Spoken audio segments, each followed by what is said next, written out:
Okay, so this is up to about grade 4, and it's a mock test that you can use to do a little bit of practice before you actually do your mocks at school or your GCSEs. There's quite a range of questions. Some of them are calculator, some of them are non-calculator, but let's get to question number 1. Please do stop the video and have a go. Okay, so the first one is we're being asked to work out the volume of a triangular prism. Well, volume equals area times depth, and what we're looking to do first is work out the area of this triangle.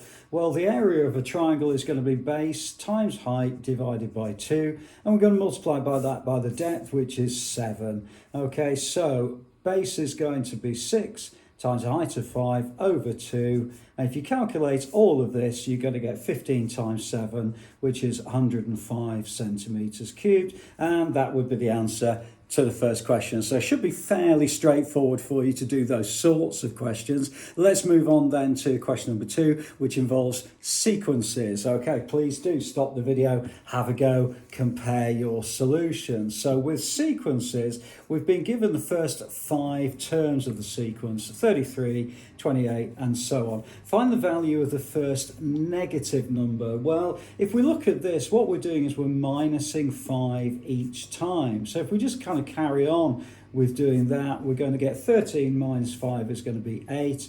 Minus 5 again is going to be 3, and minus 5 again is going to be minus 2. So the answer to part A is going to be minus 2.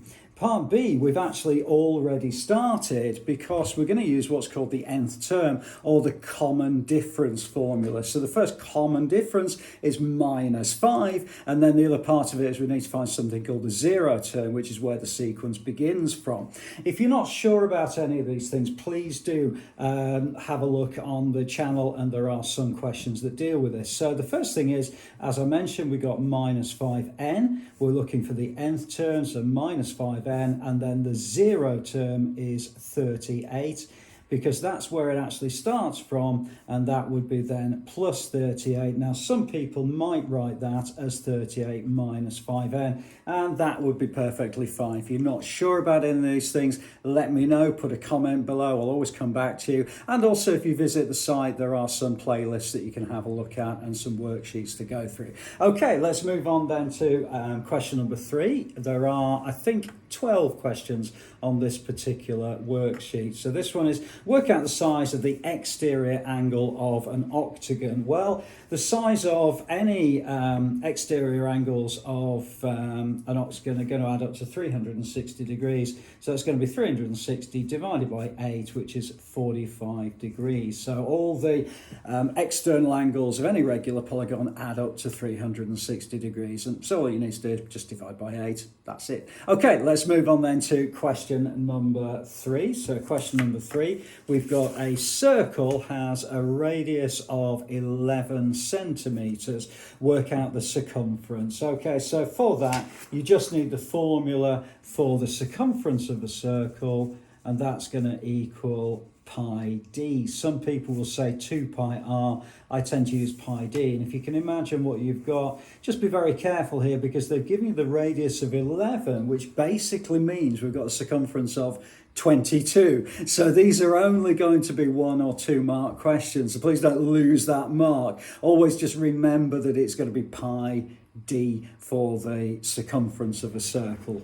Okay, so that's going to then be 22 for d times pi. I'm going to write that as 22 pi because it asks me the question in terms of pi. Okay, so hopefully that's okay for you. Again, there's lots of examples on 3-Minute Maths for you to have a go at. Let's move on then to question number 5, which is quite a familiar one. These are the sort of questions that you're going to come across on a fairly regular basis. So this is find the highest common factor and lowest common multiple of 120 and 150. So what I'm going to do is I'm going to start with 120, and I'm going to create a factor tree. Now, what a factor tree does is it allows us to work through the prime factors of this particular number. So in other words, by the time I've finished this factor tree, I know that 2 times 2 times 2 times 3 times 5 equals 120. I can do exactly the same for 150. I'm going to have 2 and then 75. Now, I can't divide 75 into 2, but I can divide by 3. So that's going to be 25, and that's going to be 5, and that's going to be 5. So now I know that I've got the prime factors of both those numbers, and I could just use a Venn diagram to actually allow me to work out the highest common factor and the lowest common multiples. So a Venn diagram is basically two circles. Now the reason I've drawn it in the way that I have is because it allows me fairly clearly to be able to work out the numbers that go in the middle, because if I look across, 2 and 2 are common to both.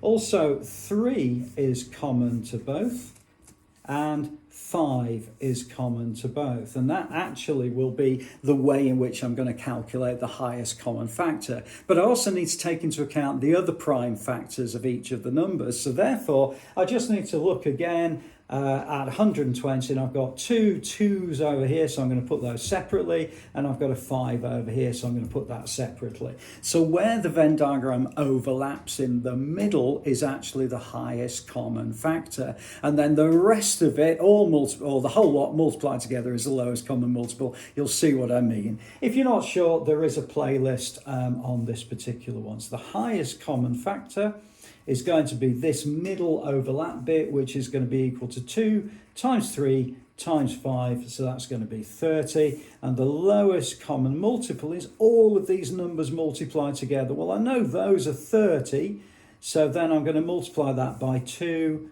and 2 again, and then 5, and that's going to give me a lowest common multiple of 600, and that's the answer to question number 5. So hopefully that's fairly straightforward for you. Please do stop the video, have a go at each of these questions. Okay, let's move on then to question number 6, which is asking us to have a look at some information on a grid. Okay, so the first thing is finding the class interval that contains the mode. Okay, so mode just means most. Oh, it's the way I remember it anyway. It's mode, sounds very much like most. So if we look at this, then actually it's going to be this class interval here. So actually the mode is contained within 160 is less than h, which is less than or equal to 170. Okay, let's have a look at B. Now basically B is a little bit more tricky because they're asking us to find the mean height. So what we've got to do is we're going to work out the kind of average of all of the flowers and then add them all together and then divide by the number of flowers. You'll see what I mean. Okay, so the reason we do that is we say, well, there's 4 flowers that are between 120 and 140. So what we do is we make them all the middle, because if we make them all the middle, they're all probably going to be in the middle. Some of them could be smaller, some of them could be taller, but it's in the middle. So what we say is actually within that class width, 4 flowers are 130 centimeters in height. Okay, so they're very helpfully given us this column at the end. So I'm going to write F times N, which is frequency, multiplied by midpoint, which is this midpoint here. So that's going to be 4 times 130, and that's going to equal 520. So in other words, for those 4 flowers, if we stack them all up, one on top of the other, we're going to get 520 centimeters in height. Okay, and we're going to do the same with all the other flowers. So we've got 8 flowers, and the midpoint here is going to be 150. So multiply that through, that's going to give us 1,200. 10 flowers, and we've got a midpoint of 165, and that's equal 1650. And then finally, I've got 3 flowers with a midpoint of 180, and that's equal to 540. Okay, just be very careful with some of those class widths, because sometimes they're 20 centimeters and sometimes they are just 10 centimeters. So be very careful with your midpoints. Okay, so let's use this information then to calculate the mean, because effectively the mean is equal to the total divided by the number.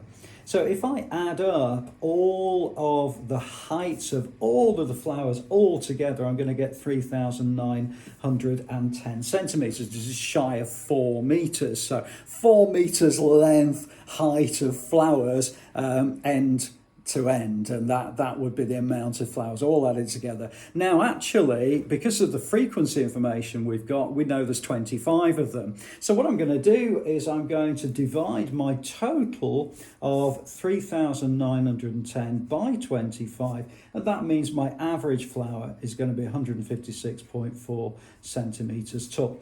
Okay, I hope that's okay for you. I will provide some more videos on these sorts of questions. There are a few on the channel, but I think it would be good to put some of these together. Okay, so let's move on then to question number 7. So question number 7 is a percentage profit question, which we've done fairly recently actually, and all we're looking for with percentage profit is basically difference divided by original.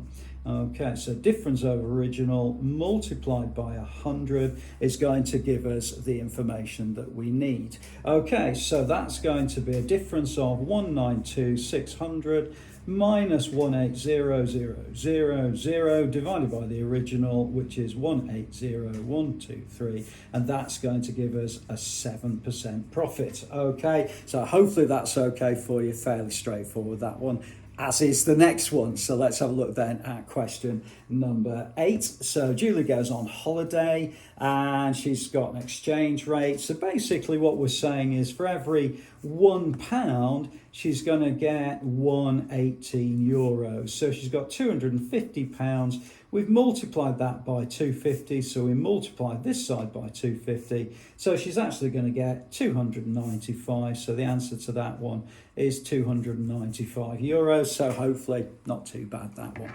Okay, so let's have a look then at the next question, which involves an angle. And all they're asking us to do is to write the value of the angle, which is going to be 46 degrees. X equals 46 degrees. And the reason is because it's an alternate angle. Angles are the same. Okay, forgive my writing, I'm really sorry. Okay, so I'm afraid that's the end of question number 9. We've only got a couple of more questions to go. Let's have a look at question number 10. Okay, so question number 10 deals with estimation. Now, probably in maths, estimation is one of the most important areas in which we can actually look at, because what we do in maths is we estimate something to be true and then we try to kind of figure out whether it is or whether it isn't. Okay, and also just going to the supermarket, buying pints of milk or bread or whatever it might be, you're going to kind of estimate what the total is going to be when you get to the till. Okay, so let's have a look at this one. Miss Jones wants to buy a calculator. Well, if she's got 108 students, I'm going to estimate that as 100, and each calculator costs that. Well, I could estimate that as 12 because it's fairly close to 12, so it's about £1,200. Or it could be 100 students and then £10 if you wanted to, 1,000, something like that. I think with these sorts of questions, they're pretty generous in terms of what they would expect as an answer. Providing you're there or thereabouts, you're absolutely fine. Okay, so question number 11, work out 125% of 180. Now, I would caution you at this point that this is more likely to be a non-calculator type question. I haven't differentiated between calculator and non-calc. This one would be non-calc more than likely. So the way we do that is we say, well, actually, we know that 100% equals 180. Therefore, I can work out 10% equals 18, another 10% equals also another 18, and then 5% is going to equal half that, which is 9. If I add all of that up, I get 225. So therefore, 225 is 125% of 180. Okay, very final question on this particular one. This is forming and solving equations, which again was a fairly recent playlist. So have a look at the next one, and it says the lengths of the sides of a triangle are that. Write down an expression for the perimeter. Well, all the perimeter is the sides of the triangle being added all up together. So the perimeter is just an expression for the outside edge of the triangle. Okay, so what we've got then is 2x plus 4 plus 2x minus 5 plus 2x plus 7. And if we add all of that up together, or we gather up the like terms, we get 6x and that's going to be plus 4 minus 5 is minus 1 plus 7 is plus 6. So the answer to part A is going to be 6x plus 6. And then, like normal with these sorts of questions, they're going to ask us to then find the value of x and also find the value of each of the sides of the triangle. Okay, so hopefully it should be fairly straightforward to say that for part B, we're going to do 6x plus 6 equals, it's actually supposed to be 36, 36. Okay, so therefore, if I minus 6 from both sides, I get 6x equals 30. Divide through by 6, I'm going to get x equals 5, and that would be the answer to part B of the question. Part C is just really a case of taking that value of 5 and putting it into each of the sides of the triangle. Okay, so substitute it for x. So 5 into here, well, that's going to be the same as saying 2 times 5 plus 4. So that's going to be 10 plus 4 is 14. So this side would be 14. Then I've got 2x minus 5. Well, that's 2 times 5 minus 5, so that's going to be 5, so this one would be 5. And then finally, I've got 2x plus 7, that's 2 times 5 plus 7, and that's going to be 17. Okay, and that would be the answer to that particular question. Hope it's been useful to you. Please do add a comment below if you're not sure about anything. Always come back to you. I look forward to seeing you inside the next video.